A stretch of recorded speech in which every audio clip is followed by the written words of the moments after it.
Welcome back after the break. Science or superstition is the question here. How do we know? Now, none of the panelists who practice astrology or numerology or feng shui claim that what they practice is science.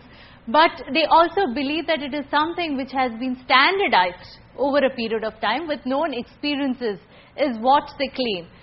പക്ഷെ അതിന്റെ basic Tenet എന്ന് പറയുന്നത് ചേച്ചി I want to know from you. ഇപ്പൊ നമ്മൾ സ്റ്റാർസിനെ കുറിച്ചും കോൺസ്റ്റലേഷനെ കുറിച്ചും ഒക്കെ പറയുമ്പോൾ അത് നമ്മുടെ ഡേ ടു ഡേ ലൈഫിൽ നമ്മൾ എത്രത്തോളം ബാധിക്കും?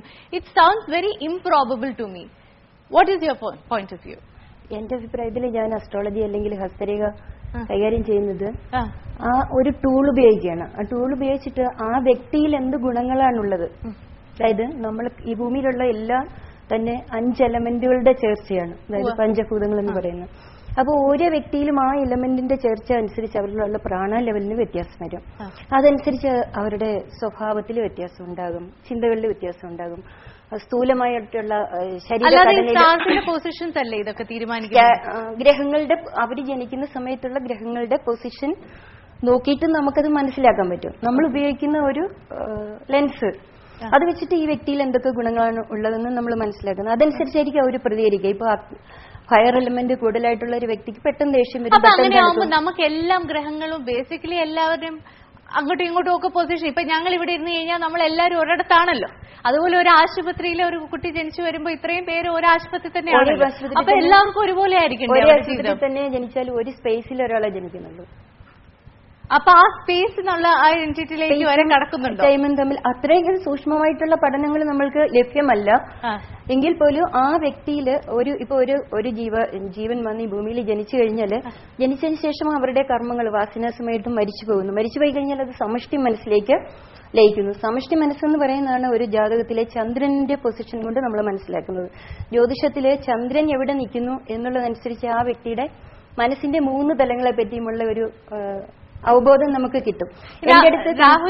കുറച്ചു നേരമായിട്ട് ആര് വന്നാലും എനിക്ക് ചോദ്യം ചോദിക്കാൻ ഞാൻ ഇപ്പോഴും അവരെ അനുവദിക്കാറുണ്ട്. എന്തുകൊണ്ട് നിങ്ങൾ ഇത് പറയുന്നു, ഈ ഇന്ന ഫലം സംഭവിക്കും, അത് എന്തുകൊണ്ടാണെന്ന് ചോദിക്കാൻ തീർച്ചയായും അവർക്ക് ഞാൻ അനുവാദം കൊടുത്തിട്ടുണ്ട്. അങ്ങനെ ചോദിക്കുന്നവരെയാണ് എനിക്കിഷ്ടം. അതുപോലെ കൈ നോക്കിയിട്ട് ഇന്നത് കൊണ്ടാണ് ഇന്നത് എന്ത്. അപ്പൊ എല്ലാം ഒരു കാൽക്കുലേഷന്റെ ബേസിസിലാണ്, നേരത്തെ ചിട്ടപ്പെടുത്തിയ രീതികൾ. ഒരിക്കലും യാതൊരു മാഡത്തിന്റെ പേഴ്സണൽ അസസ്മെന്റ് എത്രത്തോളം ഇൻഫ്ലുവൻസ് ചെയ്യുന്നുണ്ട്?